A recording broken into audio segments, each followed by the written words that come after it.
get started, aren't we? Okay. Hello everybody and welcome back to my life in Taiwan. My name is Alan and this channel is all about me sharing my interesting life as a British guy living and working in Taiwan. Now I'm sure many of you have heard that before, but you probably haven't seen me with too many guests. And today I have a guest on the show who's going to introduce himself right now. Take it away. Hello everyone, my name is Amax with the facts, and we all make the unknown known. That's right. It's one of my catchphrases for my show.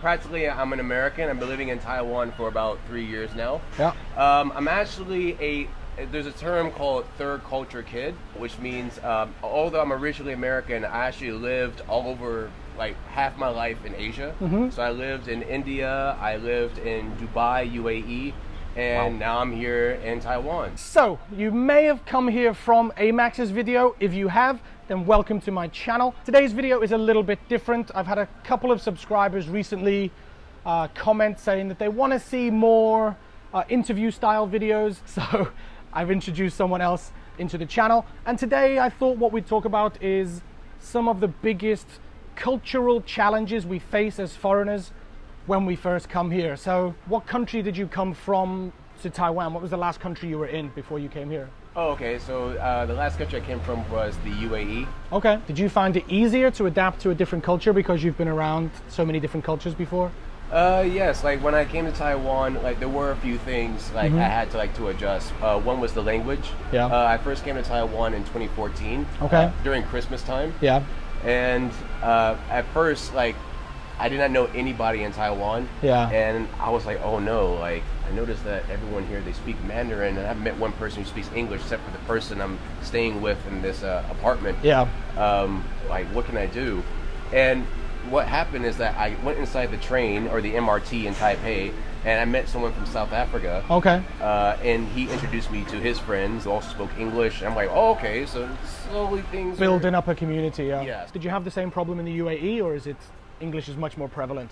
You know what's funny is that the UAE, one of their de facto languages is English. Yeah. Like, so more people, they speak English in Dubai than they do Arabic. Oh, okay, that's useful. Yeah. Yeah. So it feels like Arizona in the middle. Just a desert. Yeah. Yes. Okay. Yeah, that's interesting about the second language. Like, I think Taiwan at the moment is they're increasing the amount of English that kids are going to be taught in schools, in their government schools. They're pushing English much harder to make it almost going to be like an official second language in the future. It's something that from England we should be pretty embarrassed about. There's no foreign language signs. Maybe if you go to Wales, in Wales there is some Welsh on the roads, but otherwise, yeah, we're pretty should be pretty embarrassed about that. Taiwan is doing a great job of helping us out with the English. So yeah, language is definitely one of the things that we face as a cultural problem. And what would you say is the next biggest thing you had to get over? The next biggest thing were the jokes. Like I'm noticing. Which jokes? The sense of humor? Yeah, the sense of humor. Okay. Like let's say political jokes or perverted jokes. I'm not going to say anything. Oh, the yellow jokes. They say they're yellow in Chinese. Huang.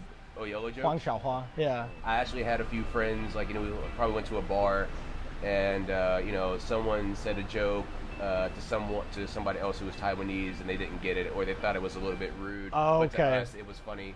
Yes, yeah, so massive problem, yeah. Similar to that type of situation. Okay, and that's, it goes both ways, right? So you will tell a joke which is, of course, hilarious. You think it's hilarious, and the Chinese-speaking people either are offended, completely don't get it, or miss the point. So one other thing which is closely related to the difficulty in culture, how about reverse culture shock? When you go back to the West, do you get like a feeling of missing Taiwan or missing certain things? The culture in America is so different. Well, I will tell you this, is that, since my own history is a little bit unique, I will say this, that one thing I will miss about Taiwan when I do go back is, one, is the safety. Oh, yeah. It's safe, and I mean, it is literally safe in Taiwan. You can walk out in the middle of the street at 2 o'clock in the morning. Brilliant, yeah. And you don't have to look back in your Yeah. It's totally safe. And number two, the locals here are very respectful to the foreigners. Respect is a massive thing in Taiwan. You know, like, I don't know, like back home in England, you can disrespect someone and they don't really care. You can show them your middle finger in an argument and it's kind of like, whatever, dude.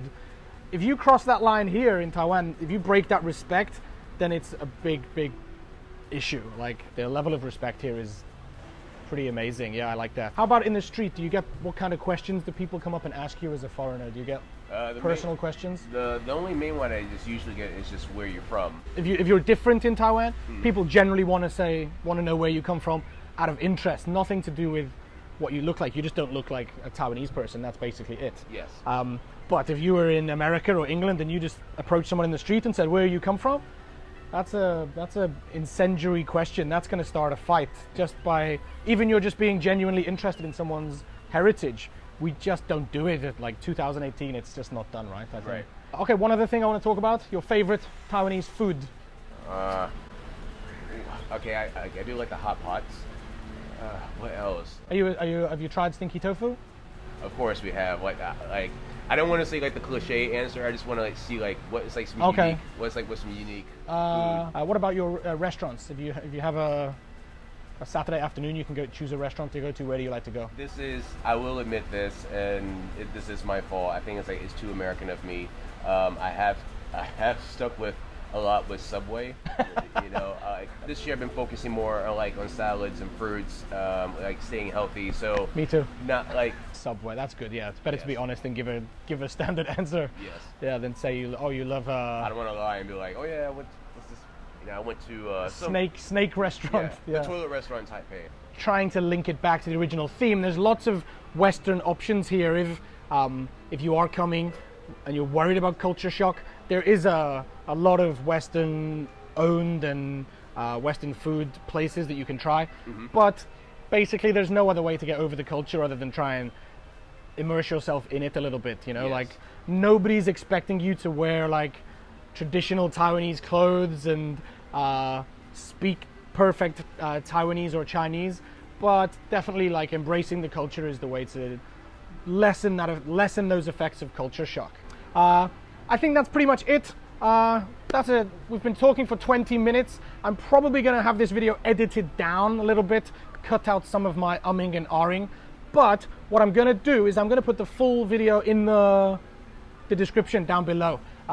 Unedited, raw file in the description where you can go and, if you want to, check out all of my fumbling and general nonsensical rambling. What I want you to do is go check out Amax's channel. He's got some really good, interesting interviews. I'm going to put a video right here. Check out the video and definitely subscribe to Amax's channel. Anything else you want to promote or say before we say goodbye? So again, guys, you know, my show is a lot of my videos range from around from 10 to 20 minutes. I interview like a whole range of people, and a lot of these people, not only are they successful and passionate at what they do, but they like to give advice to the listeners. So if you watch my full interview and you have the patience to listen to it, you'll gain a lot of knowledge, and after the interview is done, you'll walk away from it and be like, wow, I'm actually a little bit wiser than I was before. So that's what we're all about. That's why I think YouTube is so fantastic. There's a lot of different things on YouTube, positive, negative, but definitely I think it's a positive thing for the future where people can learn from, and I think it's only going to grow in that manner. So yeah, it's been great talking to you. And as always, guys, thanks so much for watching, and I'll see you next time in my life in Taiwan. Peace.